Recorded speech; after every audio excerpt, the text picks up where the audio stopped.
আপনাদের মনে আছে যে একবার তার বাসা ঘেরাও করে পুলিশ উনাকে বের হতে দিচ্ছেন আন্দোলনে, এটা সম্ভবত 2014 কিংবা 15 আন্দোলন 14 সালে।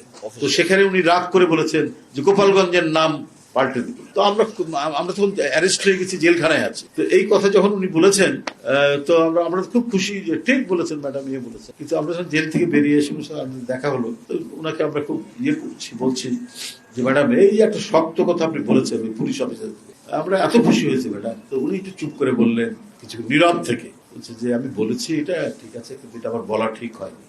কেন ম্যাডাম? ঠিকই তো করেছিলেন। যত ঢাকা শহরে যত পুলিশ অফিসার শেখ হাসিনা নিয়ে এসছে, অধিকাংশের বাড়ি গোপালগঞ্জ। এরাই নিষ্ঠুরতা করছে, এরাই এই ছাত্র জনতার উপর নিষ্পেষণ করছে, অত্যাচার করছে, রিমান্ডের নামে মানে নির্বিচারে তারা অকথ্য নির্যাতন করছে। না, সেটা তো সব ঠিকই আছে, বলা যায়।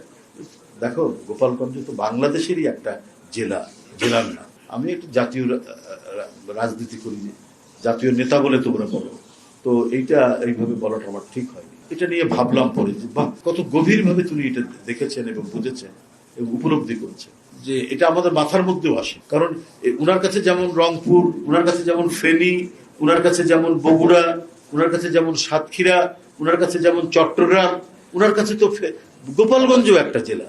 উনি যখন প্রধানমন্ত্রী, তো গোপালগঞ্জেরও তো উনি প্রধানমন্ত্রী। উনি যেমন ভুরুঙ্গামারির প্রধানমন্ত্রী, উনি তেমনি কাশিয়ানির তো প্রধানমন্ত্রী। আর এটারই মানে উনি এই যে অঞ্চলটি, এই যে সমগ্র বাংলাদেশের মধ্যে যত জনপদ আছে, সেই জনপদেরই তো উনি প্রধানমন্ত্রী। তো উনি যদি কোনো একটি জনপদকে একটু হেয় করেন, তো এটা তো উনি জাতীয় নেতা হিসাবে তো ঠিক হয় না। দেখেন কত বিবেচনাবোধ উপলব্ধি। উনি বলছেন যে এটা বলা আমার ঠিক হয়। এই যে নেতৃত্বের প্রতি একটা প্রগাঢ় ভালোবাসা, শ্রদ্ধা এমনি আসে না, অন্তর থেকে সেটা আসে।